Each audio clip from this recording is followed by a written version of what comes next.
ओम नमः शिवाय। हर हर महादेव।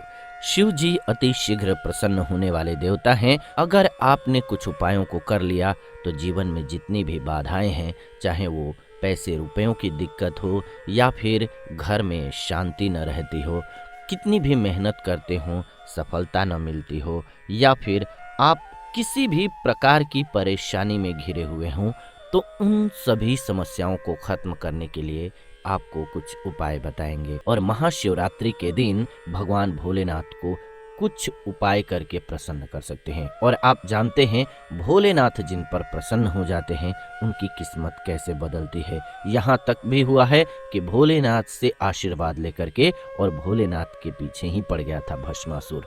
तो ऐसे हैं भोलेनाथ जो अति शीघ्र प्रसन्न होते हैं, लेकिन अगर आप उनको सच्चे मन से श्रद्धा से पूजते हैं तो मानो तो देव नहीं तो पत्थर। और वही बात है कि अगर आप पूर्ण विश्वास के साथ इन उपायों को करते हैं जो आज आपको इस वीडियो में बताने वाले हैं, और कोई भी उपाय मैं अपनी तरफ से नहीं बताने वाला हूं, शास्त्र सम्मत यानी कि जो शास्त्रों में वर्णित है वही उपाय आपको बताने वाला हूं। आप चाहें तो जा करके शास्त्रों में पढ़ भी सकते हैं। लेकिन आज के इस वीडियो को शुरू करने से पहले मैं चाहूंगा कि आप सभी वीडियो को लाइक कर दें और कमेंट में लिख दें ओम नमः शिवाय।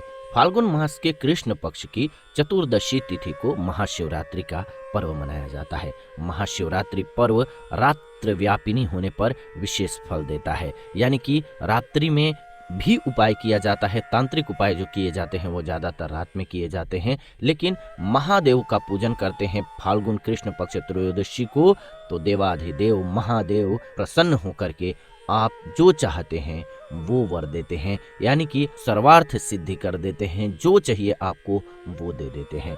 अब हमें ये जानना है कि कैसे करना है, यानी कि आपको महाशिवरात्रि के दिन सबसे पहले तो व्रत करना है और संकल्प करना है कि आपको क्या चाहिए, उसके अकॉर्डिंग ही यानी कि उसके अनुसार ही आपको उपाय करने हैं। चलिए आपको कुछ उपाय बताते हैं, फिर आपको एक महा उपाय बताएंगे जिसको करने के बाद आपका जीवन बदल जाएगा। आप जीवन में जो भी चाहेंगे सब कुछ मिलेगा। वैसे तो शिव जी का ये मंत्र सुनना ही काफी होता है। चलिए आपको वो मंत्र सुना देते हैं। सबसे पहले तो हम सभी के कानों में शिव जी का मंत्र जाए। जब तक मैं ये मंत्र सुना रहा हूँ आप सभी इस मंत्र को सुनते हुए ओम नमः शिवाय कमेंट में लिख दीजिए। ओम त्र्यंबकम यजामहे सुगंधिम पुष्टिवर्धनम उर्वारुकमिव बंधनान मृत्युर्मोक्षे यमामृतात्। शिवरात्रि पर घर में पारद का शिवलिंग स्थापित कीजिए।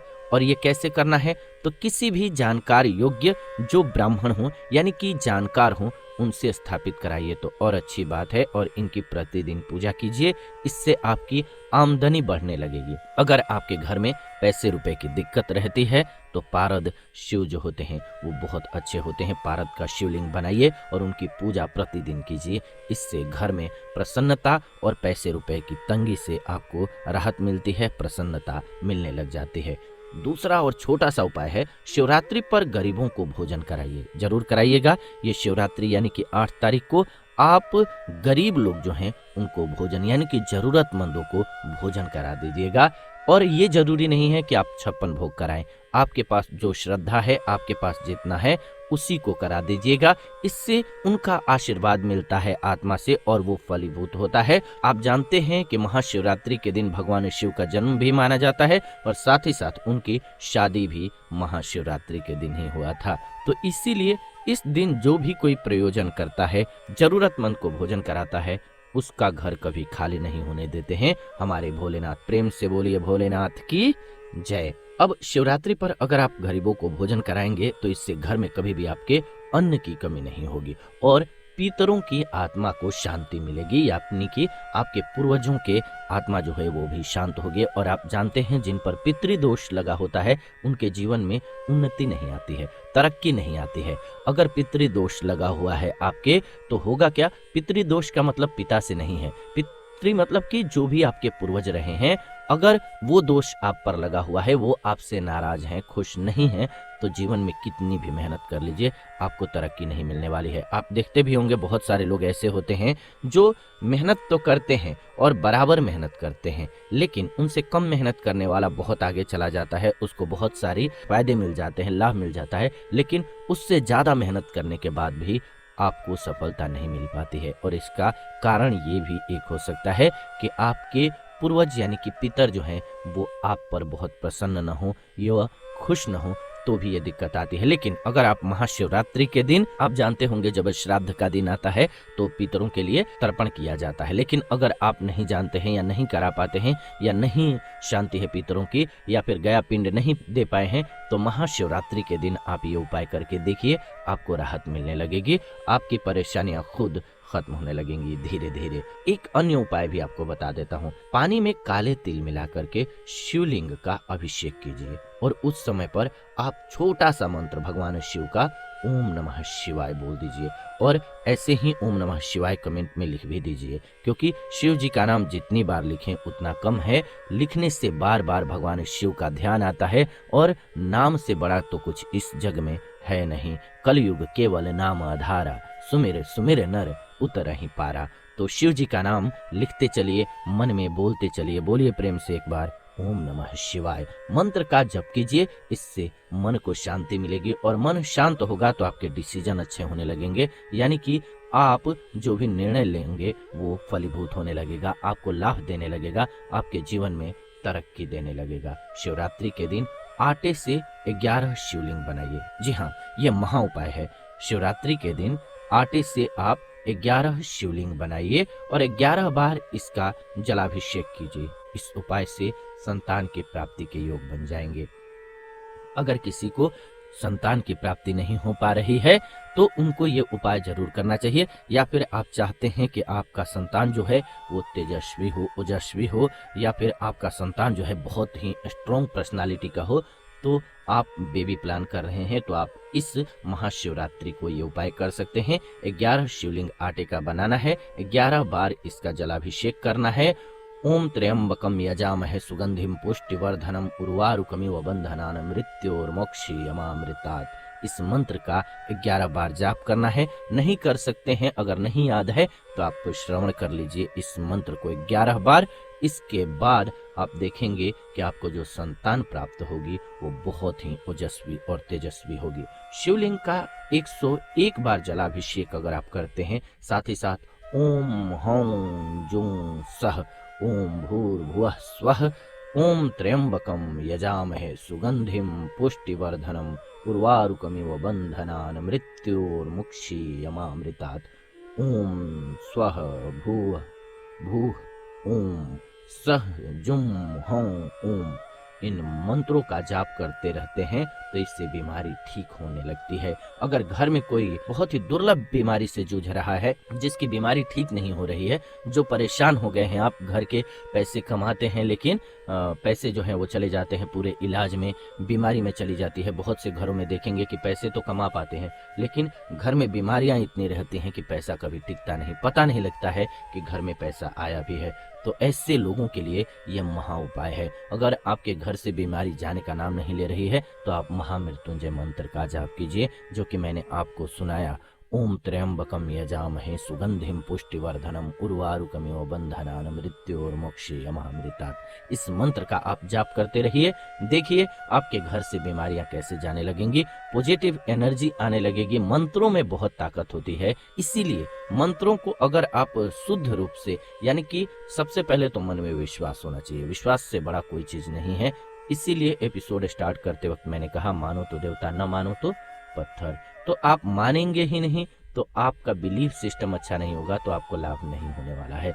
बिलीव का होना बहुत जरूरी है, यानी विश्वास होना बहुत जरूरी है। विश्वास के साथ किसी काम को करते हैं, लगन के साथ करते हैं, निष्ठा के साथ करते हैं, पूर्ण समर्पण के साथ करते हैं तो आपको वो लाभ जरूर मिलता है। चलिए इस पर एक रोचक कथा है, वो आपको सुना देते हैं। छोटी सी कथा है, बोलिए प्रेम से ओम नमः शिवाय। एक बार एक गुरुजी थे, बहुत ही ज्ञानी और बहुत ही पढ़े लिखे पंडित थे।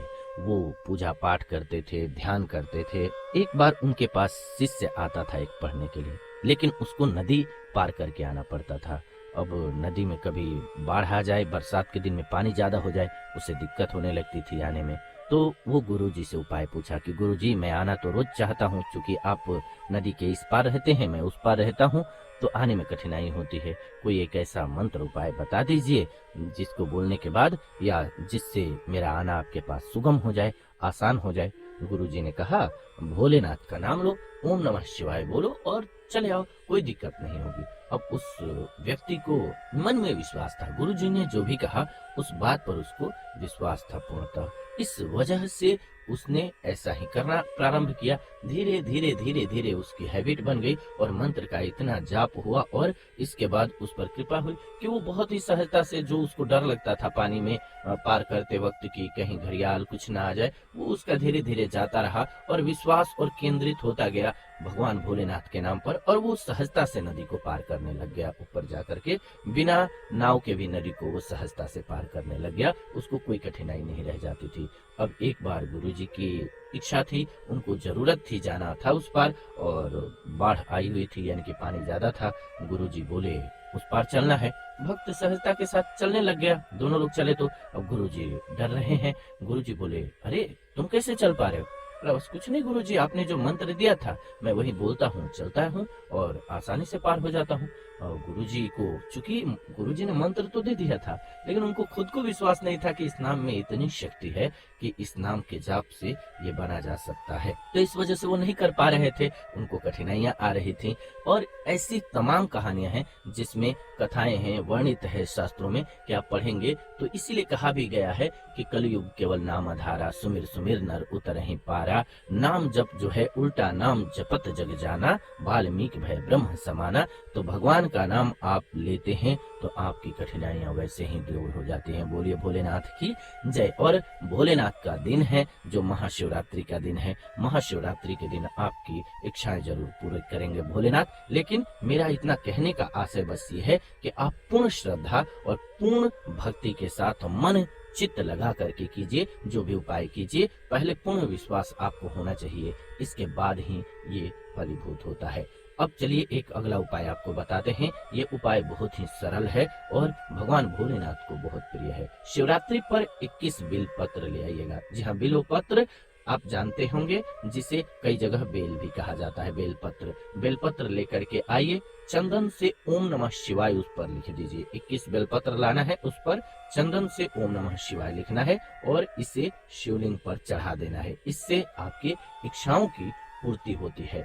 आपके मन में जो भी इच्छा है उसको बोल दीजिए। ये सबसे सरल उपाय है कि आपको 21 बेलपत्र लाना है और उस बेलपत्र पर ओम नमः शिवाय लिखना है और इसके बाद जा करके भोलेनाथ पर चढ़ाना है। अपने मन से याद करना है भोलेनाथ जी को और इसके बाद मन में जो भी इच्छा है वो बोल देना है, क्योंकि संकल्प मेन होता है कि हे भोलेनाथ, इस इच्छा के साथ मैं आपका प्रयोजन कर रहा हूँ, मैं आपका बच्चा हूँ, मुझसे अनगिनत गलतियां हो सकती हैं, जाने अनजाने क्षमा कीजिएगा और मेरे इस अमुक मनोकामना की पूर्ति कर दीजिएगा। देखेंगे आपके मनोकामना की पूर्ति होने की शुरुआत हो जाएगी, आपकी मनोकामना पूर्ण हो जाएगी। भोलेनाथ से अगर आप अपनी इच्छा पूरी कराना चाहते हैं तो आपके लिए ये उपाय जो है चमत्कारिक रूप से, ये तो सिद्ध उपाय है, ये सभी बहुत सारे लोगों ने किया हुआ है और भोलेनाथ पर बिल्व पत्र चढ़ा करके देखिए, आपकी किस्मत बदलने लगेगी।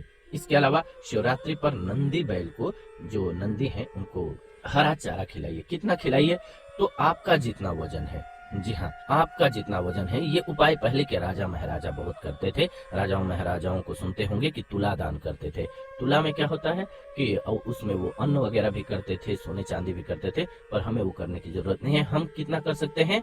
हम कर सकते हैं, चारा लाइए गाय का और बिल्कुल अपने वजन के बराबर, ना 100 ग्राम कम ना ही 100 ग्राम ज्यादा, और आप इस महाशिवरात्रि के दिन गौ माता को वो चारा खिला दीजिए अपने वजन के बराबर। आप देखिए चमत्कारिक रूप से जितने भी ग्रहों के दुष्प्रभाव होते हैं वो मिट जाएंगे। जी हाँ, आप देखते होंगे बहुत सारे लोगों को परेशानी होती है, किसी का राहु ठीक नहीं है, किसी के शनिदेव सही नहीं है, और जब ये सही नहीं होते हैं कुंडली में तो बहुत सी परेशानियां होती हैं। लेकिन इन सभी ग्रहों से शांति मिलने लग जाती है, क्योंकि भोलेनाथ का जिन पर हाथ हो जाता है उनको कोई नहीं टच करता, उनको कोई परेशान नहीं करता है।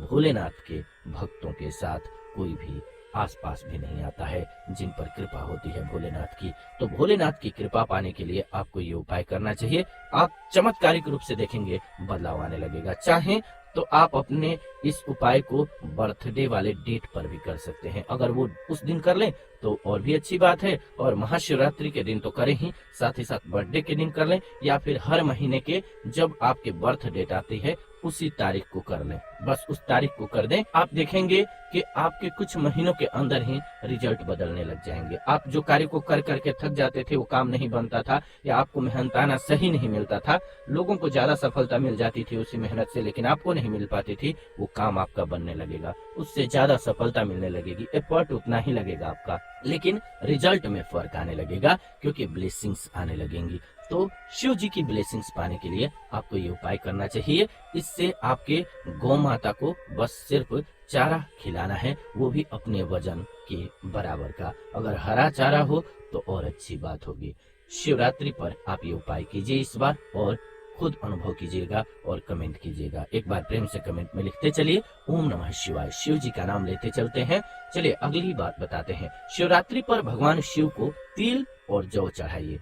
तिल चढ़ाने से पापों का नाश होगा, और जौ चढ़ाने से सुख और समृद्धि आएगी। जी हाँ, मैंने कहा पहले ही कि आपको संकल्प कर लेना है कि आप किस लिए पूजा कर रहे हैं। इसीलिए अलग अलग चीज भी चढ़ाया जाता है शिव जी पर। बिल्वपत्र चढ़ाया जाता है, धतूरा चढ़ाया जाता है, जल अर्पित किया जाता है, मध अर्पित किया जाता है, दूध, दही, घी, ऐसे अलग अलग चीजों को अर्पित किया जाता है। आप किस उद्देश्य से करते हैं इस पर भी निर्भर करता है। आपके मन में इच्छा हो तो कमेंट कर दीजिएगा, मैं कोशिश करूंगा कि उस पर भी एपिसोड आपके लिए बना दूं। लेकिन अगर आप चाहते हैं कि आपके जीवन में पापों का नाश हो जाए, पापों का नाश होगा तो आपकी तरक्की वैसे होने लगेगी, तो आप तिल चढ़ाइए भगवान भोलेनाथ को शिवरात्रि के दिन। और अगर आप चाहते हैं कि सुख और समृद्धि के साथ साथ आपके घर में माँ लक्ष्मी का आगमन हो, तो आपको क्या करना है, जौ चढ़ाना है। इसीलिए देखते होंगे पूजा पाठ में जौ का इस्तेमाल जरूर किया जाता है। तो आपको भगवान भोलेनाथ को इस शिवरात्रि के दिन जौ अर्पित करना है। क्या करना है, जौ ले लीजिएगा, पहले से ही उसको शुद्ध गंगा जल से धो लीजिएगा। इसके बाद स्नान ध्यान करने के बाद पूरे मन के साथ पहले हाथ में जौ को रखते हुए और शिव जी के मंत्र का 11 बार जाप कर लीजिएगा। कोई मंत्र ना आए तो सिर्फ ओम नमः शिवाय बोल दीजिएगा। फिर अपने मन की इच्छा बोल दीजिएगा, हे प्रभु, हे भोलेनाथ, मेरे सभी कष्टों को दूर करें। मैं अबोध हूँ, जाने अनजाने जो भी गलती मुझसे हुई हो उसको क्षमा करें, और मेरे जीवन की कठिनाइयों को हर लें। और आपकी जो इच्छा हो वो बोल दीजिए। सुख समृद्धि से आने लगती है। उस जौ को आपको अर्पित कर देना है, चढ़ा देना है भगवान भोलेनाथ पर। अगर विवाह में अड़चन आ रही है तो शिवरात्रि के दिन शिवलिंग पर केसर मिला करके दूध चढ़ाइए, जल्दी ही विवाह का रिश्ता आ जाएगा। जी हाँ, अगर किसी भी बच्चे के विवाह में बाधा आ रही है, जल्दी नहीं हो पा रहा है, पार्टनर सही नहीं मिल रहा है, मिल भी रहे हैं तो अपने मतलब के नहीं मिल रहे हैं, या परेशानी होने लग रही है, वो चाहे लड़के हों या लड़की, तो आपको उपाय ये करना चाहिए। अगर वो बच्चे नहीं कर सकते हैं उपाय खुद से, तो उनके पेरेंट्स कर सकते हैं, उनके माता पिता कर सकते हैं। अगर साथ में करें, माता पिता भी साथ हों और बच्चा, तो वो और अच्छी बात हो जाती है। आपको क्या करना है, विवाह में अड़चन आ रही है तो महाशिवरात्रि के दिन शिवलिंग पर केसर मिला हुआ दूध चढ़ाना है। सुबह, दोपहर और शाम को 3 टाइम आपको महाशिवरात्रि के दिन, और उस दिन भगवान भोलेनाथ का व्रत रहना है, और ओम नमः शिवाय मंत्र का जाप करते रहना है। आपको जितना भी समय मिले, श्रद्धा हो, उतना करते रहिए। भगवान का नाम जितना लीजिए उतना कम है। प्रेम से एक बार लिख दीजिए कमेंट में भी ओम नमः शिवाय। इसके बाद मछलियों को आटे की गोलियां खिला सकते हैं आप। इस दौरान भगवान शिव का ध्यान रखिएगा, ध्यान करते रहिएगा, ये बहुत जरूरी है। और ये वो उपाय है जो धन की प्राप्ति कराता है। जी हाँ, ये वो आखिरी उपाय मैंने बताया आपको महाशिवरात्रि का, आज के एपिसोड का, जिस उपाय को करने के बाद आप देखेंगे कि धन की आपको कमी नहीं होगी। जी हाँ, आपको आटा डालना है मछलियों को। एक और भी उपाय कर सकते हैं इसी से रिलेटेड छोटा सा, चींटियों को भी आप आटा दे सकते हैं। चींटियों को आटा दे सकते हैं। रोज भी ये उपाय कर सकते हैं। महाशिवरात्रि के दिन तो आप कीजिए, लेकिन ये एक बहुत महंगा उपाय नहीं है। और आपका जितना है आटा आपके पास थोड़ा सा ही है, थोड़ा सा ही लेकर के, और चींटियों का एक स्थान देख लीजिए कहाँ पर है, या फिर मछलियों को आटे की गोलियां बना करके खिलाइए, यानी कि डाल दीजिए। आप देखेंगे कि चमत्कारिक रूप से कुछ ही हफ्तों के बाद, यानी कि 21 दिन के बाद आपको रिजल्ट में परिवर्तन आना शुरू हो जाएगा। आपको जीवन में सफलता मिलनी शुरू हो जाएगी। तो इसीलिए आपको महाशिवरात्रि के दिन भगवान भोलेनाथ का ध्यान करते हुए ये उपाय करना है, और ये उपाय आपको चमत्कारिक रूप से लाभ देगा, आपको फायदा देगा।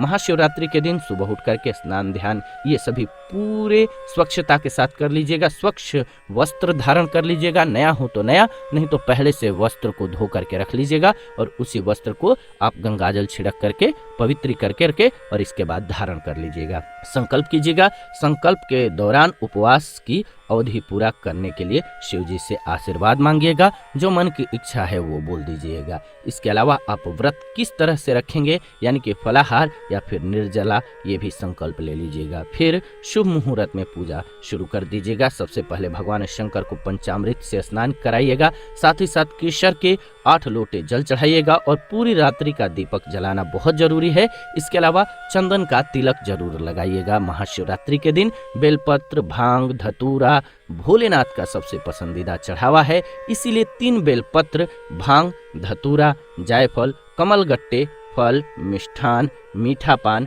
इत्र, दक्षिणा ये जरूर कीजिएगा, यानी कि दक्षिणा देना है, और बाकी चीजें भगवान भोलेनाथ को चढ़ानी है। सबसे बाद में केसर युक्त खीर का भोग लगा करके सभी को प्रसाद बांटिएगा। आप देखेंगे कि आप पर भगवान भोलेनाथ की असीम कृपा होगी, और आपके जीवन से कठिनाइयां दूर होने लगेंगी। तो आप ये एपिसोड देख रहे हैं जीवन जीने की कला एपिसोड के माध्यम से। इस वीडियो को लाइक कर दीजिए, शेयर कर दीजिए, कमेंट कर दीजिए। वीडियो में ओम नमः शिवाय लिखना मत भूलिए, और अपना फीडबैक देना मत भूलिए कि आपको हमारे एपिसोड कैसे लगते हैं।